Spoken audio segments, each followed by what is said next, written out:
Welcome to the Terrible Podcast with your hosts from SteelersDepot.com, where you can find all your latest and greatest Steelers news. It's Dave Bryan and Alex Kozora, always lit, talking Steelers. And now, here's Dave and Alex.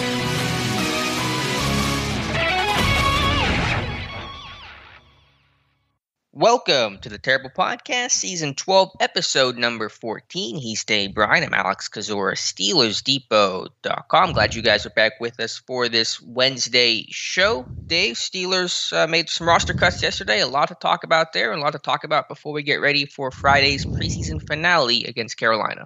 Yeah, absolutely. An exciting few days here, obviously culminating the end of the week here with this is going to be fun again because the excitement of getting the All-22 again. I mean, it's like Christmas for me every week, when you get that, you can go through the tape. The only thing I'm disappointed in is we don't haven't had the special teams copy of it. At least I haven't seen it yet.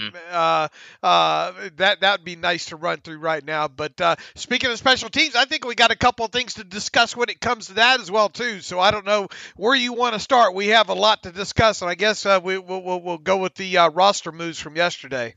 Yeah, let's start with that. The NFL mandated that by yesterday at 4 p.m., all teams had to trim their rosters by 5 from 85 to 80. And so the Steelers did that with 4 releases, which were generally expected, and a waived injured, which was not expected. Antoine Brooks Jr., the headline of those roster moves, he was waived injured, presumably due to that leg injury that he's battled throughout camp. The other 4 players who were released include offensive tackle Levante Collins, wide receiver Tyler Simmons, running back our boy Fast Petey Guerrero, and linebacker Calvin Mundage. But Brooks, of course, is headline news here, Dave. Yeah, absolutely. Once again, as we said, you could probably put together a list of 15 guys that could have ended up on that list. I'm not sure that Antoine Brooks Jr. would have made my list of 15 people there. But a little, obviously a surprise there. That injury.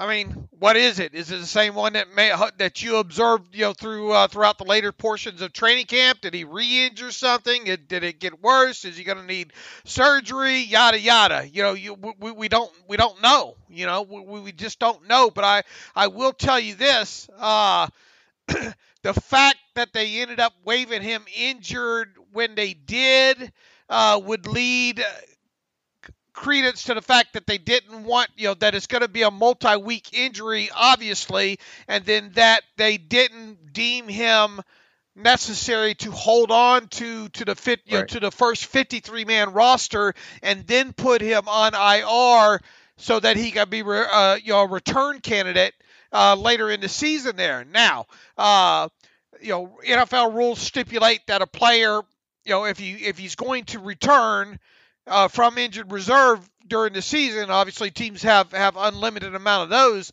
He still has to be on the 53 come week 1 of the season there, and then move to IR.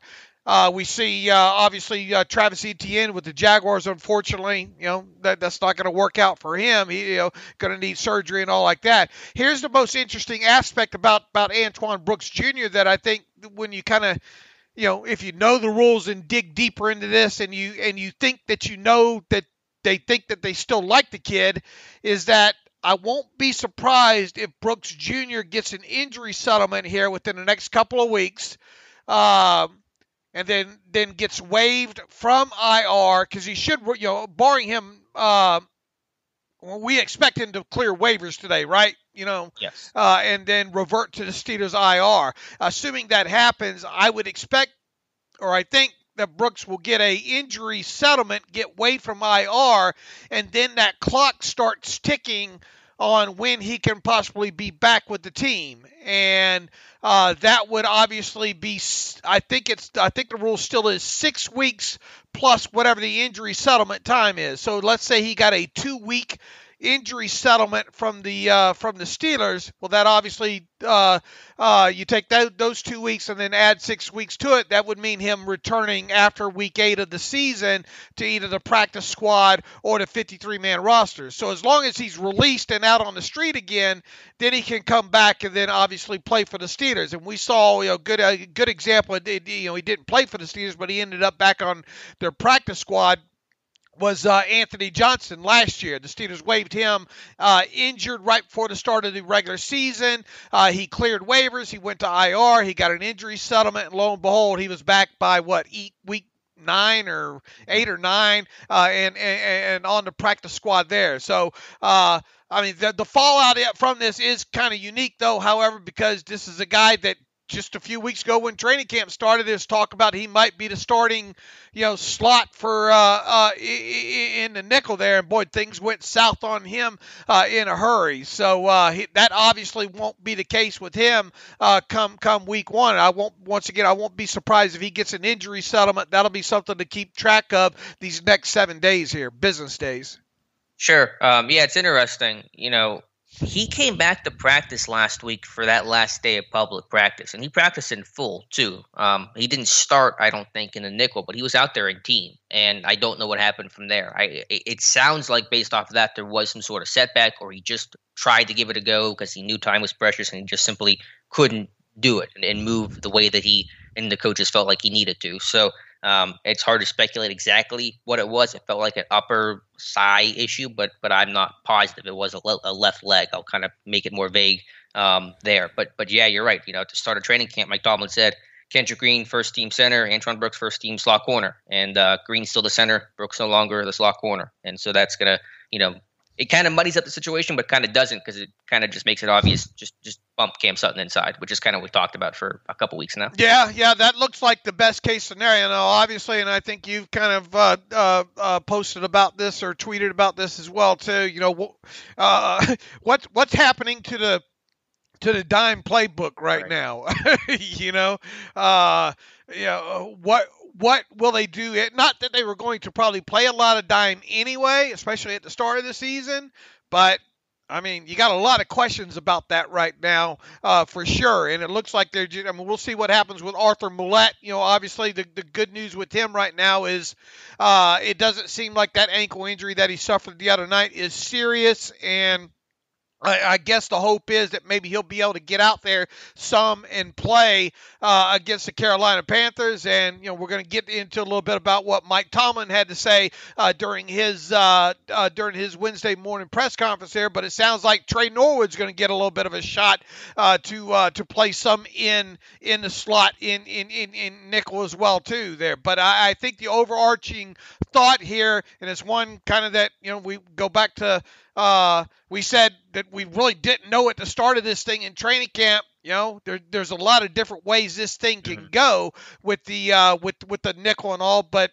to me, I was rooting for and thought maybe the best conglomeration there, assuming James Pierre continued to have the arrow pointed up with him, was the fact that he would be on the outside and Cam Sutton playing the slot, and that looks like the way we're going to end up having things here.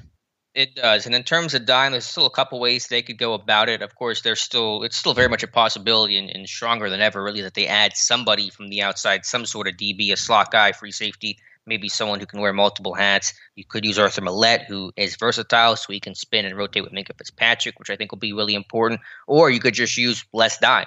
You did acquire Joe Schobrick. You do have Devin Bush, so maybe you don't run as much dime as you used to. Usually see that on 3rd and 6, 3rd and 7 plus obvious pass situations, but I suppose there was a chance they just kind of scrap dime or at least try to run nickel and see how that looks in 3rd and long. You know who'd look good in a Steelers uniform? I don't know what the answer is. I'm preparing myself here, so I'm buckling in. Mike Hilton. Yeah. Whatever happened to that guy? I don't know. I think he's over there in that the chilly capital of the world. But it's kind of weird, you look and look, a lot of things happened this offseason that I don't think the Steelers maybe predicted would have happened there. But when you go back and you look at the contract that Mike Hilton ended up signing, and you look at just how everything worked out here, and you're sitting here with 17 around 17 million in cap space, and the things that may the places you will go. We talked about Dr. Oh, Mike, a lot of Dr. Seuss lately. A lot of Dr. Seuss here.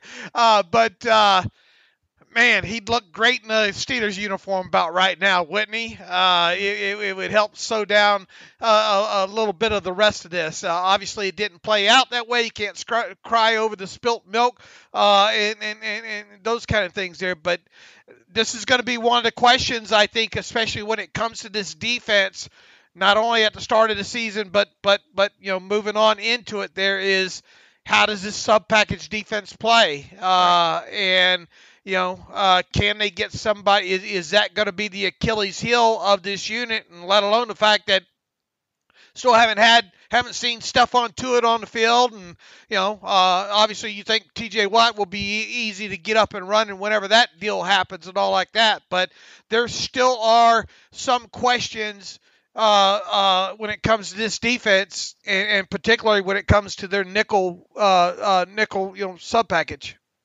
Sure. That was the question. Obviously, I feel like there's still a drop-off from, say, Steven Olsen to Cam Sutton, but that was less of the issue. The bigger issue was the domino effect of sub-package roles, nickel guy, dime guy, injuries, etc. And I think you're feeling that right now. And disappointing. It's obvious this team was really hoping to find that Hilton type of guy. They were really rooting for Brooks or maybe even Millett, which is still a possibility, I guess, to be that big physical slot corner type of guy that could be good in the run game, could give them more positional and personnel flexibility. Terrell Austin spoke to that yesterday, and I get that. But the best five, is James Pierre being that number 5, coming in as the right corner, Cam Sutton moving to the slot, and that's the bottom line to me. And I think that's just been made all the more clear by Brooks soon heading to IR. And look, we say it several times, and people hate to hear it, but rush and coverage go hand in hand. So as long if that rush is there, and they do what they're supposed to do against the run, and yada yada, then things you would think would be fine. But make no mistake, you are going to miss some of those things that Mike Hilton, if there was a weakness, it was him in coverage, right? But guy was very solid against the run there, and I thought it was interesting to hear Terrell Austin talk yesterday about kind of the things that they look for when it comes to guys that play in the slot, right? Got to be able to be almost like a linebacker and a cornerback at the same time, and there's very few people, that could do both effectively. Right. And once again, Hilton, for all that the good that Mike Hilton had, he had his warts, and especially in coverage, but it was good. It was good enough, And yes, I do still think that we're going to see somebody added from the outside. Heck, maybe 2 now. Potentially, and Arthur Millett. We'll see. Do we really still know yet what we have or what they have in Arthur Millett?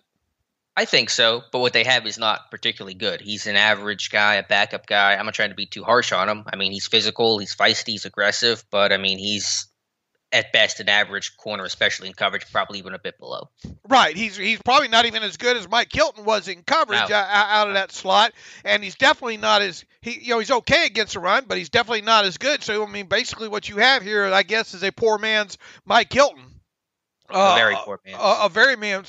Very poor man's Mike Hilton and Arthur Millett. And people say, okay, well, let's see them add from the outside. Hey, I'm all for it if you can find that guy. Yeah. But hard to find though. Yeah, B.J. Webb, that ain't it, folks. I see people talking about him. Someone suggested bringing back B.W. Webb. Yeah, B.W. Webb. Yeah, somebody suggested that. I don't see that. It's hard to, and people are talking about other kind of corners, that are free agents and whatnot. But most of those guys play on the outside. You're just not going to take an outside guys that predominantly plays on the outside, throw them inside, let them play in the slot. It's not how it works. It's going to take a kind of special guy to add from the outside. Now, might one get cut, or might Kevin Colbert trade for one?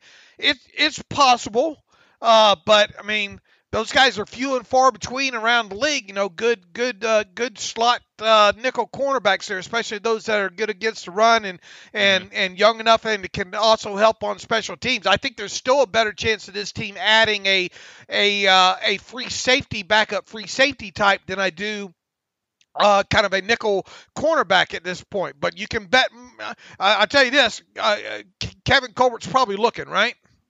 Yeah, and rightfully so. In terms of trading for one, though, he's running out of assets. It's going to be some IOUs to teams because he doesn't have a lot of draft picks to work with right now. So we'll see. It could be a waiver cut down thing. It could still be a trade. 2023, I suppose, is possible, or who knows what they figure out. But certainly, I think there's still a strong chance that they're going to add some secondary help, a free safety, a slot guy, maybe someone who can do both. Oftentimes, you will find someone who is capable of playing both. Trey Norwood theoretically can do that. Arthur Millett can do that. And so we'll just have to look and see what happens there. So that's probably it from that respect in terms of the roster moves yesterday. Let's move ahead to what Mike Tomlin had to say today during his press conference. Big announcements there. Quarterback Dwyane Haskins will start with the finale Friday night against Carolina. Big Ben. Mason Rudolph will not play, nor will running back Najee Harris. It sounds like the majority, if not the entire starting offensive line, will play in this one as well. And I believe Carolina will be playing actually a decent amount of their starters as they're considering this to be their tune-up game. Yeah, this kind of goes back to kind of things we had hoped would transpire here when you get to the finale, especially if Dwyane Haskins had not started a game yet at this point, right? So we kind of get our wish here to. You know what you have in Rudolph at this point. You obviously Ben's coming off of a good 16-play showing. You got him lathered up and got stuff done there. I've been all for this. Now I have an idea how I think it might go, but he definitely deserves a chance to have a kind of come out of the tunnel and be the starter and prepare that way. However much they do decide to kind of game plan in this one, and see what he can do there. And once again, this is regardless of how the quarterback order shakes out, which I think you and I have been right from the get-go that it was going to be Ben, then Mason, then Dwyane Haskins. But regardless of how this ends up shaking out here, you need as much time this preseason to get a look at the guy that you know the least about in your own organization, and that's Dwyane Haskins. So why not let him start this one, sure. Especially if you if you're pretty confident that Carolina's going to play a lot of their defensive starters, and that's what it sounds like Mike Tomlin is expecting to happen there. And if you're going to at least protect him, give him some semblance of an offensive line, which it sounds like that's going to be the case, at least you would think on the left side, right, with Green, Dotson, and Chukwuma Okorafor there. And even if you don't have Banner over at right tackle, you're going to have Dan Moore Jr., who's played quite a few snaps over there at right tackle there, and you're going to give him a semi-accomplished back, it seems like, in Benny Snell, a guy that's should know what he's doing out there, even though he's not played yet so far. Boy, does he need to get back on the field. Yeah. And have at it. If you put, we'll see what receivers play. I don't know if we know if Juju or Clay. I would think Claypool still sit this one out. Why kind of? They're all gonna sit. Why kind of risk him? Maybe you put James Washington out there and a few of the others and all. But put him out there. Let him rip. Let's see how it goes. I still don't think it's gonna matter. But at least give him a shot to play against a first team defense, maybe. Yeah, I mean, I would do the same. I don't think there's a big compelling reason to play Rudolph in this one. You've seen enough from him over his long body of work. Let's just see what weapons Haskins has to work with facing some presumed starters against Carolina. He'll have his offensive line. Will he have other starters elsewhere? I kind of doubt it. Don't think the top three receivers will play. Maybe Claypool, but I kind of doubt it. Obviously, Najee Harris won't play. You wouldn't expect Eric Ebron to play. Freiermuth, I imagine, would suit up. So it could be a bit of a difficult situation for Haskins to be in, but that's what you want to see. Can he thrive and excel? Or maybe the deck is kind of stacked against him. But I think it would take a really incredible performance by Haskins to push Rudolph for that number 2 job. I'm not saying it's impossible, but I know some people are comparing it to the Landry Jones-Dobbs situation of 2018, and Dobbs played really, really well in that finale. And I think it's not the exact same situation even to begin with. So, I think odds are very strong that Rudolph is your number 2. The only way I think Rudolph is not your number 2 at this point, and it's kind of been my thought all along here, is or Haskins had to blow it out of the water in the finale for starters, and then you would think, well, if Rudolph can't be our number 2, then they would probably trade him. I would think would be the shakeout here. I'll be surprised if that's what happens. I mean, I'll be shocked if that's what happens. But that's the only way I can envision this thing going down, would be Haskins just really having a great showing against Carolina, and then the team saying, you know what, he can be our number 2 this year, and then you deal a guy like Rudolph to, I don't know, the Colts or one of these other teams, the Falcons or something like that, a team that could use a number 2 right now. That's the only way I see this thing playing out, other than the order that it seems to be right now. Yeah, but I think we agree those odds are pretty remote at this point. Right. But we'll see what Haskins does, and I'm glad he's going to get – so you would imagine Haskins is going to get the first half and Dobbs the second half. I imagine that's how the split's going to work. Man, I'd let Haskins run as much as this as I could, man. I really would, unless the wheels really come off bad or something like that, and you want to protect him from himself at that point. But I mean, so how much would you play Haskins is what I'll ask then. I'd play him the whole damn game, man. Okay. I got to be honest with you. I really would. I mean, you waited this long, and if you really want to take a good look at him right now, I'd let him play. And I don't care who's moving furniture out there at the end of this thing. I want to see him take as many snaps as possible if I want to get a good evaluation on him. Now, is that what I think will happen? No. Right. I think Dobbs probably will mop up at least the fourth quarter there. But I would honestly let Haskins play at least the first 3 quarters, and I'd leave him out their whole game, be honest with you. So Josh Dobbs not sending any Christmas cards to the Bryan family. Well, I mean, and it's no just I love the kid. I love Dobbs, but I mean, I think we all know what this team thinks about him at this point, right? I mean, right. I know Mike Tomlin tried to give the old attaboy, you guys keep counting Dobbs out, and we'll see if there's any substance to that, I guess, here in another week. I'm not expecting Dobbs to be kept, at this point. And on top of it, I think you made a point, a couple weeks ago there is, I mean, at this point, the way Dobbs has been kind of bounced around, do you think he'd even want to come get a practice squad paycheck from the Steelers at this point, We'll see, and will the Steelers comfortable enough with the COVID situation that they don't need a fourth quarterback, on their roster, so that's something to think about there as well too. So look, stranger things have happened. Yeah, you could go back to the Landry Jones thing, a couple of weeks ago or a couple of years ago, I should say. It would. I don't see how we have enough to compare it to that just yet, but stranger things have happened.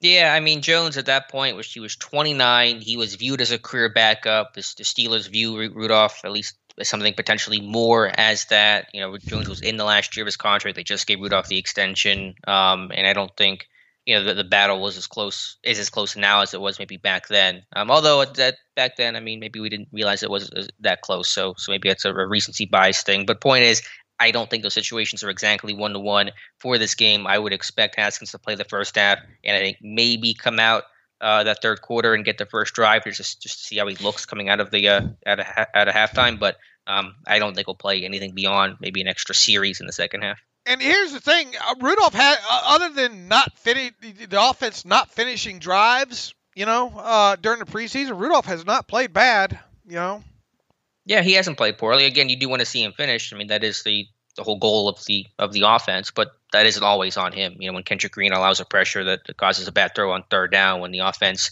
takes a couple penalties and stalls out a drive, those things aren't connected directly to Mason Rudolph. Right, and wasn't, correct me if I'm wrong, but was it the year that Jones cut. Got cut. Was that the preseason that he had the couple of interceptions against the Eagles or something? I'm not sure. I thought you were about the year he got hurt.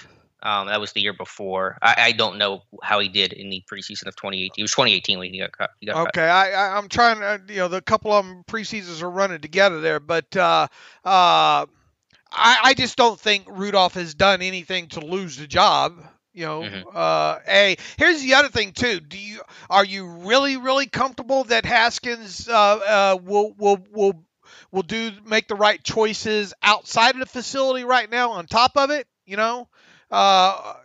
That's another thing. If you're talking about a guy that comes to you with an impeccable character and is more mature, say like a Joshua Dobbs, then you'd have a little bit more confidence in him as well too there. But I think Haskins still has a lot to prove to the organization and not just on the field, if that makes sense. Yeah, I don't know. I mean, I think we don't know obviously, but it seems like he's done the right things, and that hasn't been an issue. And so I don't really think that would factor into the equation. I think it would. A tiger just don't change his stripes in 6 weeks. He's been here. He's been here longer than 6 weeks. He's been with the team. Yeah, but 6 weeks. It's been less than 6 weeks since the whole whatever happened in Vegas happened. Yeah, in Vegas. But I don't know. I don't know if I blame him for that. It doesn't sound like he was at fault for any of that. I don't fault a guy for going to Vegas in the off season. Yeah, I was in the wrong place at the wrong time myself growing up, and quite honestly, Pop, I didn't do anything wrong. But I mean, do you think Haskins did something wrong in this situation? I didn't say he did. I'm asking you. Do you think he did something wrong? I don't know. There's not enough out there. But sometimes the people that you surround yourself with can get you in trouble. Yeah. Or have the optics look extremely, extremely bad. You know what I'm saying?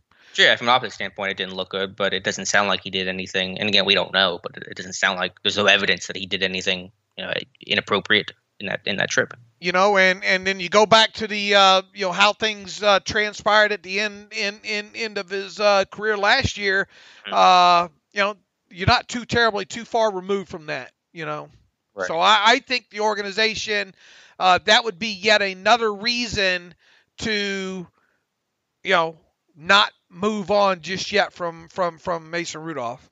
Yeah, no, I agree with you there. I think just overall, Haskins being the number 3 and just getting to sit and really grow and develop something he never got to do at all in Washington, thrown in the fire right away as the first-round pick, as the savior, him just getting to just sit back for a little bit for, stretch and learn and watch and not even have the pressure of being one snap away. I think there's a benefit to that. So, again, we'll see what happens against Carolina. If he has an amazing performance, then maybe the conversation does shift. But barring that, I think Rudolph will be the number 2 and Haskins the number 3. And what did they give Rudolph as far as a signing bonus go? I mean, there's a lot of differences here when it comes to him and a guy like Landry Jones. I think when as far now if you can trade him, then that that's a different story there. But it would be quite amazing based on everything that's transpired if Rudolph was just cast out. At the end of the preseason there for absolutely nothing. Right. Speaking of battles, Rudolph got let's see here. He was signing bonus of $2.08 million as part of the extension agreement there. So you would have to think the Steelers not going to want to just throw away, $2.08 million just because Haskins has a good showing against the Carolina Panthers. Right. And speaking of battles, Tomlin also talked about some other battles in this game. The specialists, the punters. He said both guys have done a great job, and also mentioned the long snapper battle. I know you kind of mentioned that, so take your victory lap here, Dave, between Cameron Kennedy and Christian Kuntz. Kuntz obviously survived the second wave of cuts, so it's really hard for us to judge and evaluate that battle overall, as much as we love special teams and specialists, but I suppose it is one still. Yeah, I'm not one to pat myself on the back or never. Humble Dave Bryan, I call you. I put this out on Twitter yesterday too. If I it was thought your terrible take too, right? Yeah, it was my terrible take too. I thought that Kuntz would be one of the 5 cut yesterday. All right. Mm-hmm. And now being as he was not, I don't know how you can read that any other way, right? I mean, there is unbeknownst to us, there has been a long snapper battle going on. It doesn't sound sexy when you say it, but it is what it is, I think, at this point. And I think Mike Tomlin, in so many words, kind of confirmed that today. Now, there's not that much cap savings to be saved overall. 1 point whatever million versus 660,000, but it is some cap savings nonetheless. But that's not the reason why you're doing it. The reason why you're doing it is because you think one might be better than the other. And we don't sit here and chart long snapper snaps, but there have been times where things have not been absolutely perfect with Cameron Canaday with some snaps. And you have to wonder at this point, can Kuntz honestly press him for the job? And it seems like he is. And I got to be honest with you right now. I think when I release my 53-man roster, my latest update, I think I'm going to go out on a limb and see what, at least put Kuntz in there for one of them. Ooh. And we'll see what happens in this preseason finale. But I don't think it's a mistake that Kuntz is still on the roster right now, and that Mike Tomlin says, there's still some jobs out on the line here.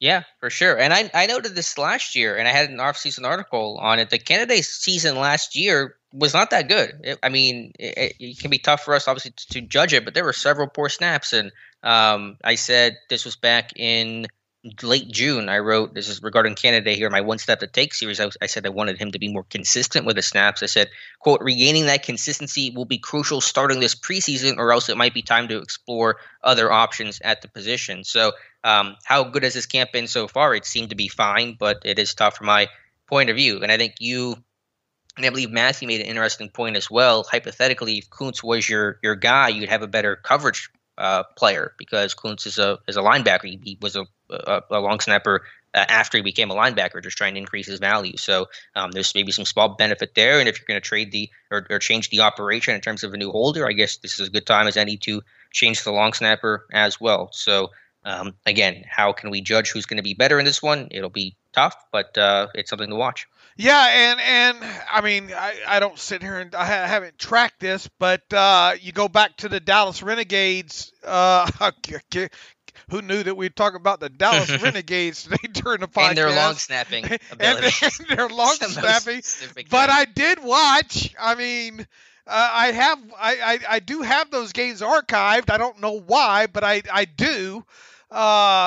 He does get down the field good as a long snapper there. So, and I think he was even kind of signed a little bit late at a suggestion of, who was it? Someone in the Dallas Renegades organization said, look, this guy can get down the field there. And I think he even beat out the long snapper that they originally had, yada, yada. None of that matters at this point here. But I guess what I'm getting at is that's another reason. If he can get that ball off cleanly and get down the field on punts and do a better job in that area, then maybe there is a chance that he wins this thing. Do you remember the who snapped to who the other night? Yeah, in terms of the punter, holder, kicker? Right. Well, it was just Boswell, I guess, was the only kicker. But in the first half, it was Kuntz snapping to Harvin. Second half, it was Canaday snapping to Berry. Interesting. Yeah, I did note that. I said it was a little weird. I didn't expect that, but I didn't know how to take that if they were working just as a unit thing, and I mean how they decide that stuff. Just to try to one up you on the nerdiness here, I did chart and track Canada's snaps from 2020 this offseason. Of his 69 snaps, I had him down for at least five bad snaps at 7.2%. Okay. So I don't know what a good number is, but that did not feel like a good number to me. At 7%. After saying that you don't know how to interpret that just a few days ago, and only we are the ones that pay attention to that stuff. God bless us. Where are you now in interpreting it? I don't know. I still have. I had Kennedy on my 53-man roster prediction that came out yesterday. We'll talk about that in a second. I mean, if Kuntz starts this game, there's fire. In other words, there's fire. There's a lot of smoke right now, and I think we're going to find out real quick if there's fire. I mean, is this a wrong thought to have? If Harvin wins the punting job, do you go Kuntz because Kuntz and Harvin have worked more together and not just changing the operation as one guy, so might as well change both? Or if Barry wins the punting job, do you keep Canada and keep that whole operation intact? Is that any part of the equation in this thing? Well, I mean, I haven't sat there and watched, who's snapping to who during camp practices, but I think it's a bit amusing that Kuntz is snapping to Harvin early in that game. We'll have to go back and watch those snaps now and make sure those were clean.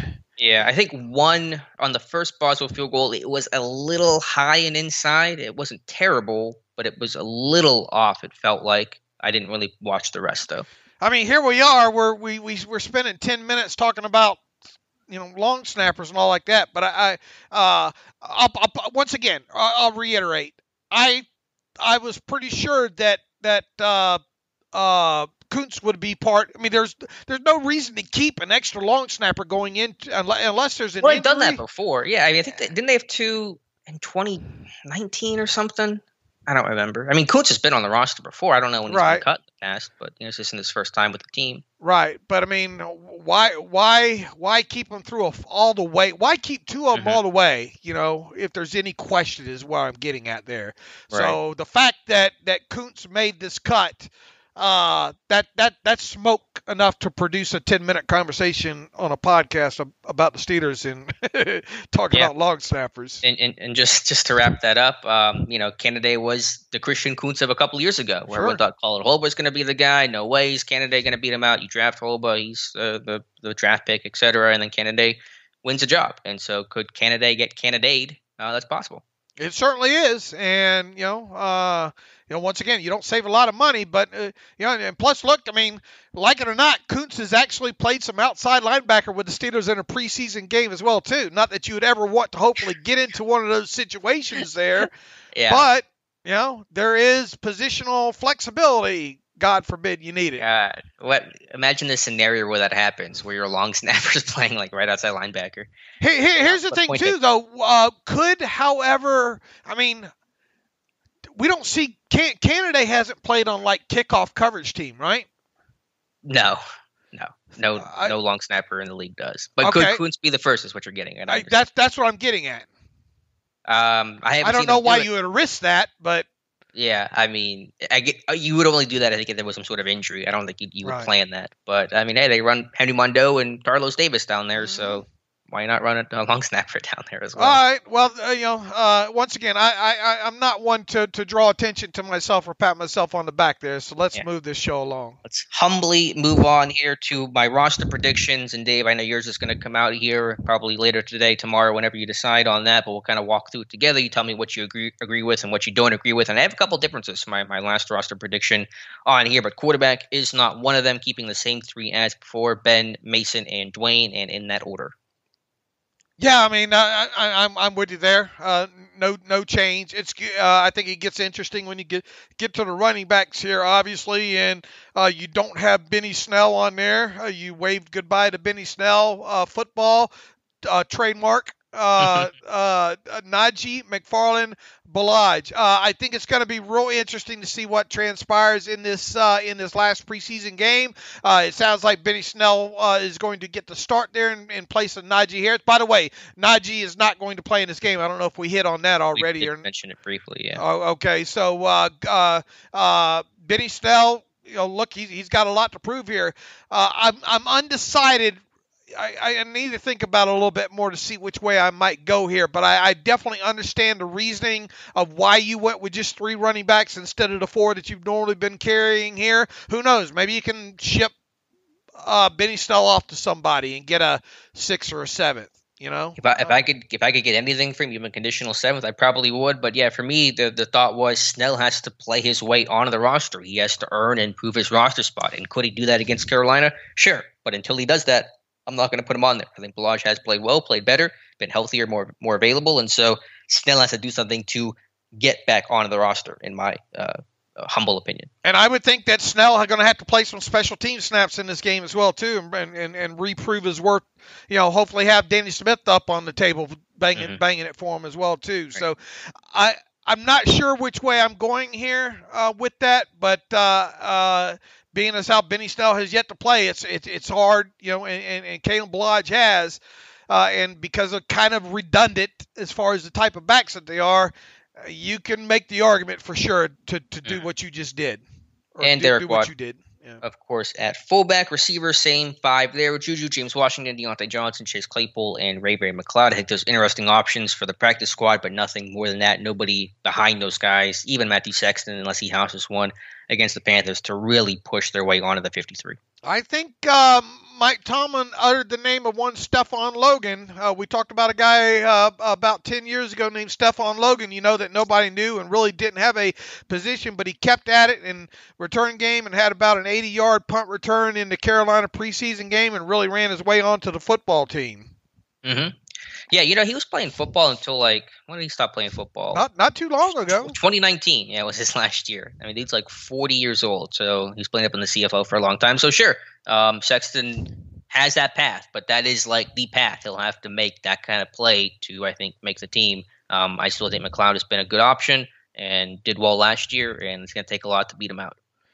I'm rooting for him because I'm rooting for Sexton here. I really am. I think he's a little bit more dynamic player than McLeod be the way around. To be honest, but can he do both? Can he do kicks and punts? I guess I'd give him a chance. I'd give him a chance. That's for damn sure. Mm-hmm. I would as well. At tight end, have a change here as well. There's no way both make it though, right? Because both of those are. In other words, it won't be McLeod and Sexton, right? Wouldn't make a lot of sense. So okay. I wouldn't expect it. At tight end, top 2 are the same. The third is different. Ebron Frymouth, and for the first time here, I'm putting Zach Gentry on the 53 over Kevin Rader. I think Gentry played well against the Lions, and he ran over Kevin Rader. Again, played 11 snaps on offense before Kevin Rader took his first. That was enough for me to say that Gentry's ahead of him right now. So I think that could still change based on what happens against the Panthers. I think they're still fighting and battling. I would personally take Kevin Rader over Zach Gentry. But this is a prediction of what I think the team will do, not what I would do. And so I'm going Gentry over Rader. Yeah, it feels like fool's gold here, though, for some reason. But, I mean, we've talked about it. Gentry, especially in pass protection, he had some good snaps, man, in that last game. And his blocking overall has improved. I guess it comes down to, If the special teams value, if you don't have the special teams value in him that you do a Kevin Rader, does it matter though? Because are you going to dress a third tight end? Yeah, you may not. They weren't doing it as much last year. Right. So if you're not going to dress the third, or if you don't think that you're going to need to dress the third tight end, then. Who has the more value to you at that point right now? I'll tell you this, Gentry has really surprised me. He really has. He looks like a totally different player so far, and I think there might be enough smoke, what you said, with Gentry getting into the game first and playing those amount of snaps before Kevin Rader did. Maybe there's something to that, Mm-hmm. Yeah, it wasn't even the fact that he played one snap before Rader. He played 11. That's a lot of snaps. I want to see Gentry do something in the pass game that with that frame and body, he should be making the at least occasional impact play as a receiver. Yeah, I'm going to have to think about this one as well, too. It's a compelling argument there for sure. Offensive line, same 4 offensive tackles, a core for Banner, Haig, and Dan Moore. In my predicted and projected inactives, I do have Dan Moore getting the hat over Joe Haig, though, for whatever that is worth. Yeah, going to be interesting there. And you don't have I guess you still have you have the extra lineman there in that's where you're making up not keeping Snell, I guess. I think actually did that come somewhere else? I think that came somewhere else. But keeping 10 offensive linemen here, interior guys, Turner, Dotson, Hassenauer, Green, Coward, and Finney. So I'm kind of hedging my bets here and saying I keep them all. Who of that 10 should be less secure? That's a really good question. I don't know. Obviously it comes down to Hassenauer, Coward, or Finney, one of those 3. I think Coward's been overblown the whole time. That tape just ain't there, if you ask me. Yeah, that's kind of where I'm leaning too. I I think he's got the most upside for whatever it's worth of those three. I think Hassenauer and Finney are pretty maxed out, but Coward is not ready to play today, and so I guess by that default, maybe he is the on the most shaky ground. Would the Jaguars just waived Derwin Gray? Would you even consider swapping Coward for Gray?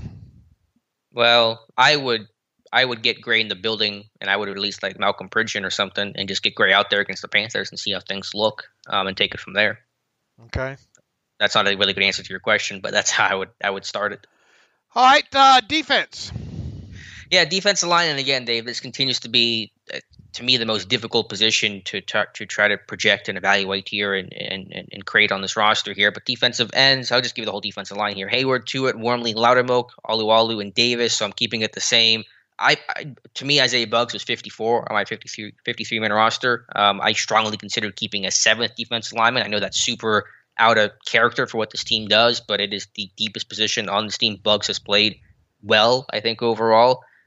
He's run second team nose tackles. I like his run defense. I'm going to just wrestle with this one and just throw up my hands and say we'll see what happens. The thing is, if unless there's concern about Stephon Tuitt, then that would give you more of a reason. How many years? It's been since like 2000 and when was the last time they opened the season with 7 defensive linemen on their 53-man roster? It was back when they claimed what's his name off of waivers from the Buccaneers. Oh God, what was his name? He didn't even play. Kashad Lyons. Right. Is that the year they had 7? They had 7 with Lyons. That's the last time that they've had 7 on their week 153, and the only reason that lasted as long as it did because claiming well, he wasn't claimed off the practice squad, I don't think. So he was just claimed off waivers, so there was no rule that they had to keep him. But it didn't take long for Lyons to get shuffled down to the practice squad. Okay, and that was probably 4 or 5 years ago, right around there. So yeah, usually they keep 6, but man, the depth here and the talent here might warrant to keep 7. Just because if you want to keep your best 53, then those guys are probably part of your best 53 talent for talent. The only way I see that happening is if this team says, you know what, Stephon Tuitt's not going to be ready for the start of the season, and we don't want to adjust Loudermilk just yet, then you would keep a guy like Buggs as the extra guy. Yeah. So that's the only way I can see it. I'm keeping if it push comes to shove, I'm keeping Davis over Buggs. Do you have an assessment of who's been better this preseason, Buggs or Davis? I think it's been Davis, man, to be honest with you. Okay. I still haven't decided. I think maybe Davis by a hair, but I think Buggs has played really well and been stout against the run. And I think Buggs has been okay, but I think Buggs has played better than what I expected him to play. But it's still a good foot. It's easy for me to measure it, I think, from what I've seen. And outside linebacker, keeping the same 4 as before, Watt, Highsmith, Ingram, and Marsh. Certainly a big game for the likes of Marsh himself and Jameer Jones and Quincy Roche. I think Roche's rip move has been really impressive, ability to win and bend and corner the edge. But I think those guys will have to really come on strong here in the finale.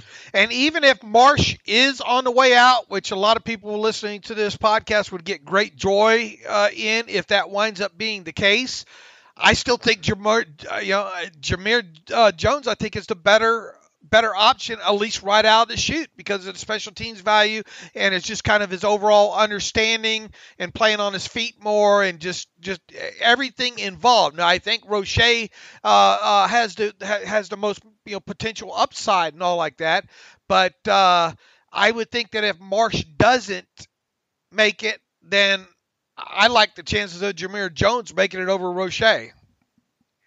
Yeah, I'm leaning that way. I think Jones is right now the more NFL-ready player. I think he's the better special teams player. I think Roche, as you said, has more upside, especially as a pass rusher. But I think it really comes down to the special teams aspect of things for that final outside linebacker spot. Right, and unless and look, there is an opportunity for Cassius Marsh to still and once again, folks, we do these with in mind of not what we would do, but what we think the Steelers will do. and a lot of people get lost in it. How come they say, hey, you guys love Quincy or Cassius Marsh too much? No, it's what we think that the Steelers love more here, and we just think, or at least I do, that Cassius Marsh is going to have more value to Danny Smith at this point than a guy like Roche or Jameer Jones. Now, I think the gap has been closed a little bit, but it hasn't been closed enough. Right. Who do you trust more if you're Danny Smith? Yeah, I mean, it's hard not to trust Marsh more because he is the more known guy. I mean, granted, he's only been here for 8 months, 10 months, whatever it is. But he has been kind of quiet lately the last couple games, so I don't want to feel like he's locked in. He's certainly not, but I'm giving him the spot until someone else really compels me to take his spot away. All right, maybe one of those, maybe Roche or Jones will make a strong statement and block do something, Yeah. Noticeable and run themselves right onto the roster there. Regardless, we don't think any of those guys are going to. Is there anybody right now, Alex, honestly, that you think you can't cut that guy because he won't clear waivers? On the entire team? Yeah. No, I mean, obviously, the younger guys. No, yeah, well, I'm saying, but of anyone who could be cut, I mean, because I was going to say Isaiah Buggs. I think if you cut Isaiah Buggs, he could be claimed. Is the answer I was going to give. Okay. What do you think? I'm talking first or second year players. Okay. In that case, I mean, you never know for sure. Just takes one team, but probably not. I'm not seeing it either. I think it's rain. I think it's raining here in Las Vegas, Nevada. Whoa. First time in 10 months, probably. It hadn't rained in forever there. All right, inside linebacker. Same five as before. I think it's pretty much locked in at this point. Devin Bush, Joe Schobert, Robert Spillane, Buddy Johnson, Marcus Allen. I mean, is Allen 100%? No, but I think he's pretty close, and I don't think UG3, he's really faded fast here. All right, cornerbacks. Yeah, this one I had Brooks on here because this came before the news of his waived injured status, but Hayden, Sutton, Pierre, Millett, Brooks, and I added Justin Lane. With the way that Tomlin's talked him up, with the lack of stellar play from the undrafted guys, I think Lane has warranted that spot to be that sixth corner, and I guess the number 5 corner now that Brooks is out of the picture. Who stands to be the biggest winner here? Is it Shakur Brown? No, I don't. I get that from the slot aspect. I think it's some from the outside. I don't think any of these guys internally have done enough to make the 53. Could that change in the finale? Possibly, but yet to be determined. So with Brooks Jr. now out of the picture right now, then you foresee this team either carrying 5 cornerbacks or 5 plus 1 right now not on the roster. Yes. And not a guy like Shakur Brown. I mean, what has he done? I mean, he did not play well against Detroit. I understand just because you're next man up from the slot standpoint, because the first question has to be for any of these guys is, are they good enough to make the 53, even before considering depth chart and pecking order and stuff like that? And Brown so far is not at that point. He has been okay on special teams, though, hasn't he? He had a good first game. I haven't really seen him much since then. I mean, we don't have the all-22 on that, so it can be a tough way to gauge it. But outside of that first game, I haven't seen a whole lot. Do you think that when they get to Buffalo in week 1 that they will have 6 cornerbacks on the 53-man roster and 4 safeties? Well, I mean, I think that if they bring in a DB, it could be someone who's kind of fluid, someone who does both. So I'll just say I think they'll have a new defensive back, corner or safety on this roster when they go to Buffalo. All right, and is Trey Norwood going to be on the 53 regardless? That's a good question. I will say yes. I think they like Norwood. I think they want to hold on to him, develop him. Terrell Lawson definitely talked him up a good bit yesterday. I think I've seen improvement for him in terms of his run fills and aggressiveness and tackling. So short answer, yes. All right. And those are my 4 safeties: Fitzpatrick, Edmonds, Killebrew, and Norwood. All right, and yeah, I mean Austin here, or Terrell Austin talk on Tuesday there. Norwood's the next man up right now.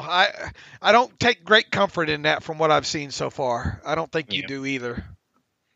Well, I like him more than you do, I think, right now, but I don't think he's ready to play right now. So I guess we're kind of in that same boat. I mean, I think he makes the roster. I don't take great comfort with him being the next guy up. Yeah, in dime packages, could a Norwood be involved? Could a Killebrew be involved in dime packages? Is that a possibility? I guess. I was hoping we wouldn't get to that, or hope not to have to see that. Caleb Root definitely. I mean, he's a good tackler, but he kind of has the Nat Burhay vibe of the dime guy. So there you go. All right, and you stuck with Canada. You have Boswell, Harvin, and Canada. Yeah, this was before the roster cuts, before Tomlin's comments. But yeah, I'm kept that pretty chalk. And again, is the Harvin Berry battle over? It is not. Just know we talked about the Canada Kuntz battle. Harvin and Berry, I think, are still duking it out. I think just to be different this time and to make a statement, I'm going to go Boswell, Harvin, and Kuntz in this next one and see what happens before my final one there. All right. Yeah, I'm going to have to think about it some too. He's not locked in anymore. And the practice squad is about the same. I got to make some changes. I had a Kevin Bundage on there, and he's not been released. So, but it was pretty much status quo there as well. All right, any of those guys like Lamont Wade, Steiner, Gilbert, Lafayette Pitts have a chance maybe now at being on the 53? I don't see it. I don't think those guys have played enough, done enough to do it. I think there's some practice squad potential. I think Steiner's a good bet for the practice squad. But, again, if somebody blows it up against Carolina, then that could change the conversation. But right now, no. Anthony Johnson related to you? You don't. Did Anthony Johnson hurt you? Is what I want to ask. Anthony Johnson's had a really good camp, man. I know we're in this Cody White Anthony Johnson battle that no one else cares about between us two and those two. I guess probably. What do you want me to show you on the doll or something? Where Cody White. Anyway. Where Anthony Johnson hurt me. Yeah. I mean. What is Cody White? I just get a vibe. I got a vibe that. How do you get a vibe about Cody White? The fact that they held on to Cody White through the start of camp and all, when you would think that most guys would have been out the door there, and the fact that Anthony Johnson's they know who Anthony Johnson is at this point. The last couple of what off seasons here, right? Yeah. So. Well, I mean, Cody White was on the team last year. I mean, they're pretty similar guys. I mean, I think Johnson's been more productive, though, than Cody White, partially because he's been healthier, but partially just because he's been more productive. All right. Going to be interesting to see how this thing plays out. I understand Chaz Green and John LeGlue being kept, especially if this team keeps 10 offensive linemen. Buggs, I could see him circling back to the practice squad along with Henry Mondeau, Jameer Jones, Quincy Roche. I get that. Have to find another inside linebacker here. What way would you be leaning there then? UG3, I guess? Or no one. I mean, they do have 5 on the 53, so I guess you don't have to carry. I mean, you'd have to have 6 and have a couple lines there, but we'll see. Could be someone outside the organization. All right, good job. Mine will be out either later today or first thing in the morning there. So we'll see how that goes. All right, what else? What other direction do we have? That was the big things I wanted to hit today. James Pierre talked with the media yesterday. Any free agent slots out there that you would even, I know you haven't gotten deep into this, and I know Jonathan has an article up there on the site now. It is updated free agency wish list, but I mean, Garon Conley, I mean, he's not really overly known as being he's more of an outside guy anyway, isn't he? That was my understanding. I don't know how he's been used in places like Houston and how he's moved around. He also Jonathan has Buster Screen on there. I think he's been more of a slot guy. I think he's played inside, outside, I want to say, with the Jets and the Browns. I haven't looked at the list enough, so something I should probably start doing later this week. And Buster Screen's like 32 years old, I think. I think his better days are behind him. So once again, Not saying it's out of the question there, but I mean, a lot of the apples have already been picked off the tree, the good ones. So unless Kevin Colbert was to trade and find one that way, kind of hard to imagine one coming in from the outside, but he'll be looking. All right, Carry on. James Pierre. Yeah, he's a pretty quiet guy. I like him. I like his attitude. I hope he never changes. Yeah, he was confident. He said he was faster than Lamar Jackson. They're related. I didn't know that. He's first cousins with Lamar Jackson. They grew up together. I don't think he's faster than Lamar, though. Yeah, I would like to. I would like to see the race, though. I'd pay a couple dollars to see it. Well, I do and I don't, because if we see it, it's happening in a game, and that means Lamar's running away from somebody, and that's not a good sign. All right, what else stuck out yesterday?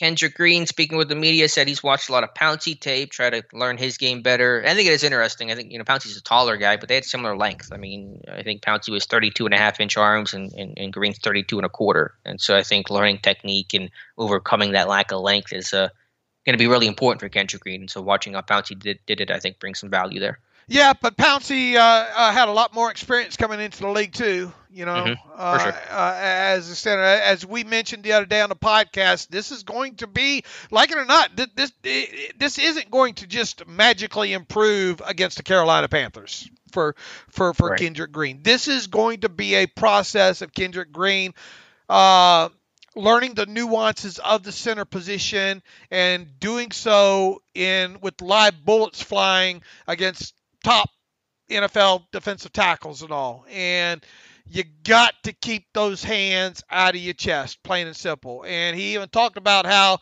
at guard, the further away that you are from the center position, the more you have time to react, right? And all like that. That's just part of the nuances here. And I think kind of a question I get sometimes on Twitter and I think on email as well too is, well, can the Steelers just move Kendrick Green to guard if it doesn't work out at center?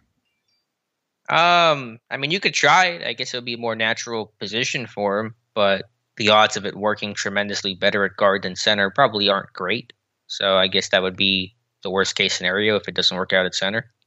Right. But once again, that, I would worry about him at least initially at guard, Yeah, I mean, I'm not even thinking about that because, we're so far removed. I mean, that's at earliest like a next year conversation. So I'm not even thinking about that. But, most definitely, he is, and I said this right from the get-go, that I thought that he would be the week one center because of the bar not being too high to clear. He's going to have to go through those. I think he's gotten his welcome to the NFL moment now, He said he's kind of pissed off about going back and rewatching, him getting muscled back against the Eagles. Now, he did have some good snaps against the Lions there, but once again, a lot of those were relying on him helping one way or the other, that kind of stuff there. Where he's going to get in trouble, and really kind of the scouting report you had on him right away was the fact that what happens one-on-one with the bull rush, with guys getting themselves into his chest there. That is a number one concern for me when it comes to him. You can see guys like Dotson visibly be able to drop the anchor well. Same really goes with Trey Turner, not letting guys into him too much when singled up. The question becomes with Kendrick Green is how can he handle that pressure right up the middle on him? Yeah, there's going to be some really impressive plays from Kendrick Green in a positive way this year, but there's going to be some negative ones as well. And so the less he can ride that roller coaster and he can have just more highs than lows, that'll be, to me, how his rookie season gets defined. But there are going to be some more welcome to the NFL moments happening once the regular season starts, especially with a tough task versus Buffalo week one. Yeah, and I would trade if Zach Banner's healthy and if Trey Turner was up to it, I'd play all five of those guys against Carolina. Yeah, it sounds like that door's open, right? Tomlin didn't seem to close that door. Right. We'll see about. If Banner was healthy enough to play in the last game, why wouldn't it be healthy enough to play maybe another? I'd play him about 20 snaps too. I would try to get about at least 3 series out of those guys if I'm the Steelers. Especially with Haskins back there, let's give Haskins some talent around him to try to at least better evaluate him. But certainly just for the offensive line's own benefit and playing together and getting reps, last chance to do it before the season starts. I'm with you, Dave. All right, what else do we have, Alex? Last thing I'll note here, again, mentioned him earlier, Terrell Austin talking up Justin Lane, saying, quote, I think Justin has done a really good job these last few weeks of showing up. And I think in terms of when I say showing up, he's making plays on the ball. He's getting around the ball. He played really tough the other night, threw his body in there. So those are all good signs. So, yeah, Lane, after a really bad first couple of days at camp, he's come on stronger and better, and so making that late push. A lot of guys will go the other way, have a good start to camp, but then fade. Lane's kind of gone the other direction. Yeah, and I think that kind of stuck out to me about midway through this thing as well too. Obviously, Justin Lane's not going to go to the Pro Bowl. I don't think he's absolutely would bet the house that he's safe on the 53, but I just think that what we've seen in the last couple of weeks, along with the fact that I think he's a pretty decent on special teams there for you, it's gone in the right direction for him. I was real worried about him at the start of camp, Yeah. but I think he's got the arrow going in the other direction. So, yeah, I guess overall I would be a bit surprised if he's not on the 53 at this point. But the good news is we're talking more about him in a positive aspect now, whereas really before we weren't really talking about him at all, and that's not a good sign. And when we did, it was negative. So Right. I still think he's got a long ways to go. I don't really know what his future is in the NFL, but I think it's probably good enough to stick around one more lap, especially with the Brooks injury. Right. By the way, some NFL news here. Urban Meyer has announced that Trevor Lawrence will start Week 1. He's been coy about it for the summer, but Trevor Lawrence, unsurprisingly, will be the Week 1 starter. Oh, what a mess he's got over there, man. Yeah, that did not look good the other day. I mean, I know it's preseason and all like that, but now you lose Travis Etienne. The offensive line looks like they've got some issues over there. You got a rookie quarterback. You got, I like Chenault. I think Chenault's going to have 140 targets at him this year, but he's not a guy that can do it all over there. I mean, it's going to be a long season for the Jaguars over there, man. When you look at that division overall, I know we're not to that point of things right now, but you got the Jaguars, you got is Deshaun Watson going to be the Week 1 quarterback? No idea. Doesn't sound like it, but I have no idea. Right, and what if he's not? Tyrod Taylor time. Ooh. So, I mean, let's go ahead and get it out there. I don't think either of us think that the Jaguars or the Texans are going to be winning that AFC South division. And, boy, the Colts have had their issues this offseason as well, too, there. So, I mean, I think all the Titans have to do is show up at the stadium, and they get the AFC South division over there, right? Yeah, I think they're the favorites of the Colts. At least it sounds like Carson Wentz and Quentin Nelson are going to play Week 1, so it doesn't sound like they're going to miss as much time as originally anticipated. Yeah, I'll take the Titans winning that division as we sit here right now, barring something just astronomical happen. All right, Dave. Any other Steelers stuff, or do you want to get to read your emails and close out today's show? I think don't we have most of it knocked out here? I think we have. I think so. Yep. All right, let's pull up the old trusty email machine here. I think we got a few interesting ones in here. We'll have our podcast on Friday before the Panthers game, and roster cuts will come. I believe it's the Tuesday after, the 31st. Will be the cut downs from 80 to 53. Okay, let's see. Chris Lookhart writes in, I just want to say that I think other Pittsburgh Steelers outlets steal things from you guys. I swear the last podcast you made a statement about Zach Gentry could move to offensive line like Big Al, and the other Still News Curtain outlet had a headline almost word for word about it. What you said. I just want to let you guys know you are obviously creating content for other places too. Yeah, we know the site that you're talking about. Tyler Jaggy and the other guy there that writes for them are notorious for just, I mean, Andrew Falsey, I think is his name. They rip a lot of stuff off there. So I don't know. At least you heard it here first, right, Alex? Yeah, the bill is in the mail. Oh, yeah. You got to call a hack, and that's what those guys are over there. Let's see. Tony Verdream writes in, guys, definitely some interesting points you made on Green struggling with defensive linemen getting their hands on his chest and power rushing him based on his size and relative inexperience at center. Was wondering if your thoughts he would have the same issue at, say, right guard, if not, or if maybe they could mitigate a bit more with him at guard. Any chance they would take a center next year and then slide Green over to guard if he struggles with those issues all year? Tony, we just kind of wrapped up the conversation about Green there. Come ask that question after this season. That's the best way to look at this, because right now that guy's the center and going to be the center.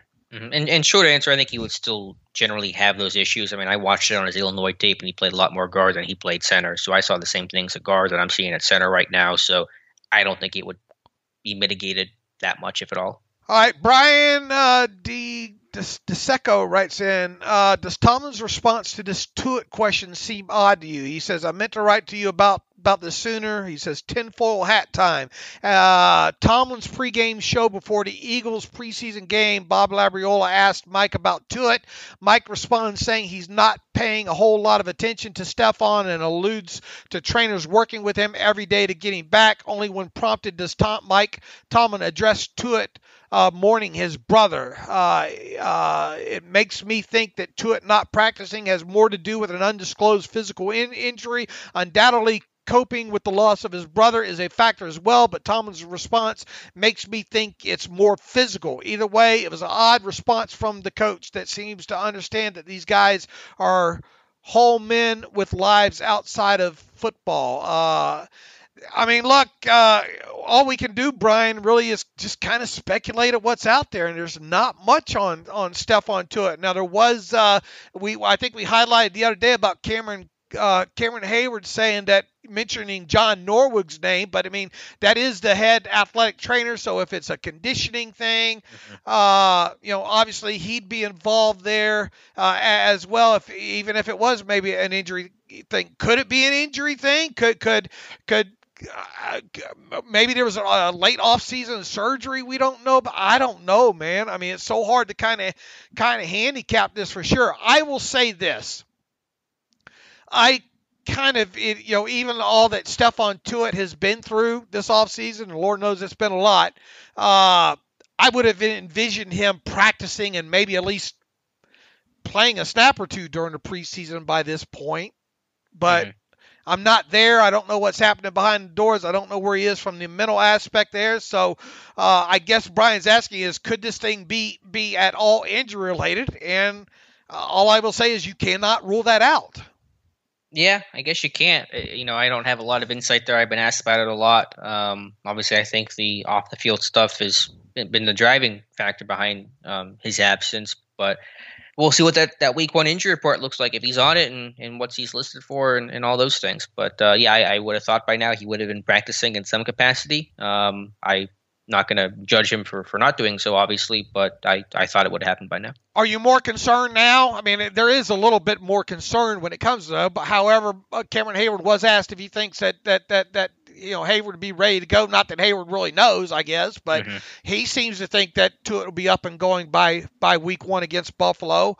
If this team keeps 7 defensive linemen, maybe that's some sort of sign. Yeah. Yeah, we'll see. I mean, I think Hayward wants to just, be in Tuitt's corner and support him. So, what was he going to say? Yes, I am concerned that the Tuitt might not be ready and create that as a headline that Tuitt might have to read or see and get asked about. So, we'll see. I still think he'll play week one, but there is certainly more concern and attention to it than where we've been at. Yeah, well, and maybe it is injury related. I don't know at this point here. Brett Nile writes in, I have one question and one funny story. First, I was listening to the podcast last week, and I was writing an email to ask about the potential of the Steelers declining the 5th-year option for Bush when you literally started talking about it. You were reading my mind. At least I know I know it would have been a good question. He says, my question today is that on the podcast on Monday, you were discussing the possibility of Benny Snell not making the roster. My question is that if Snell is hurt right now, wouldn't it make more sense to start Snell on the injured list? Since, as I understand, it would there is unlimited activations from the injured list. I will say I have been impressed with Ballage, and McFarland does offer a different type of back. But to me, you're better keeping Snell in the long run, since injuries tend to decimate the Steelers' running backs in general. First and foremost, I think we got an answer, or at least what we think is a good outlook for Benny Snell. If he plays against the Carolina Panthers, and it sounds like he's going to start, then he's not injured enough to be on injured reserve. You cannot just put guys on injured reserve if they don't warrant being put on injured reserve. A lot of people think that, we'll just use it as a hiding place there. Well, there's grievances, there's split salaries, there's things that would end up getting grievances filed against a team if a player is put on IR and is not legitimately injured. I think a lot of people struggle with that. So, and here's the other thing. If you are going to have, let's say Snell goes out there in this game Friday night and does re-aggravate or whatever, and is not 100%, he would still have to be on the initial 53-man roster before you put him on IR if you want him to return during the season. So then you're back to, are you going to, you would obviously be keeping Balaj, right, at that point, McFarland too. So then you're back to Balaj, to Snell at least making the 53-man roster until the first Wednesday, after the final cuts are made, because or Tuesday, because I think the league week actually starts the Tuesday after the final cuts are made there. So Snell would have to be on the 53 and then move to IR before the week 1 game against the Bills. So that's where you are in that. Either Benny Snell's going to make the roster because of how he plays, or Benny Snell's going to wind up on IR because he got re-injured somehow. Right. All of which is to say, so trying to stash him on IR is not a scenario that's going to happen here. Right. And nor should it. So yeah, that's why Travis Etienne, for example, cannot come back this year, because he's been placed on IR now instead of being carried and waiting until week 1 for him to go on IR. So yeah, he'll have to be, anyone who wants to be designated to return has to be on that initial cut down roster in order to be eligible to come back. Right, and as we explained, what could be different here when you got a guy like Antoine Brooks Jr. is he would be waived from IR and thus a free agent again, and thus could return after the 6 weeks plus the settlement time. That's what makes it different with him being able to come back and play. Right. And somebody I think said, well, if the Steelers waive Antoine Brooks Jr. with an injury settlement, does he have to wait the 6 weeks to sign with another team? And I don't believe it's a competitive balance thing is what it is. He would have to wait. He would still have to wait the injury settlement time, right, I believe, before he signs with another team. But once that injury settlement time times out, then he could sign with any other team and not have to wait another 6 weeks at all. It's just that from a competitive balance standpoint, he would have to wait the settlement time plus 6 weeks to come back to the Steelers in any capacity. Yeah, that way teams can't abuse the loophole of that and just release a guy with an injury settlement, but then get him right back after that time passes. So he gets paid. He's getting paid. That's how injury settlement works, right? You get paid for the amount of time you're projected to miss due to your injury. They come out with some sort of agreement, and that's how that works. Right. The agent obviously gets with a team, and they come to some sort of agreement that this would have cost this player the first 2 weeks of the season. So, and then normally it depends on if the player has a split salary clause on top of it. So then the injury settlement is worked off of whatever the player would be earning, let's say on IR or and all. And that's why a lot of times you see these injury settlements with these lower tier guys, and it works off of their split salary versus a full salary. Right. So, yeah, good information there. So, long snapper battles and injury settlement explanations, all the hot button issues Steeler fans were coming for today. Yeah, and you'll be able to find this stuff on another website, I'm pretty sure, within probably about 48 hours, right? So, anyway, I think we got through all of the emails here. Alex? All right, good deal. By the way, Joe Burrow is going to play limited number of snaps in the preseason finale, says Bengals head coach Zach Taylor. All right, we will be back on Friday. We'll definitely be previewing the Steelers' preseason finale against the Panthers, getting you ready for that, and probably going over several other big news items that have happened. The Steelers are practicing today being Wednesday. I believe they're off on Thursday, traveling to Carolina, and then obviously play on Friday, and we will have you covered top to bottom of that game throughout the weekend here. So in the meantime, you can follow me on Twitter at Steelers Depot. Follow Alex on Twitter at Alex_Kozora. Follow the show at Terrible Podcast. Email the show, theterriblepodcast@gmail.com. If you like what we do and you want to donate to the cause, please go to SteelersDepot.com, hit the donate button, upright navigational bar. Also, if you like an ad-free version of the site, go to SteelersDepot.com, hit the ad-free button, and for $25 for one calendar year, you can have an ad-free version of the site. A lot of people still taking advantage of that. I think we had a guy re-up just in the last 12 hours here on that. So that's still a popular avenue for everybody. But until Friday, as always, thanks for listening to the Terrible Podcast with Dave and Alex.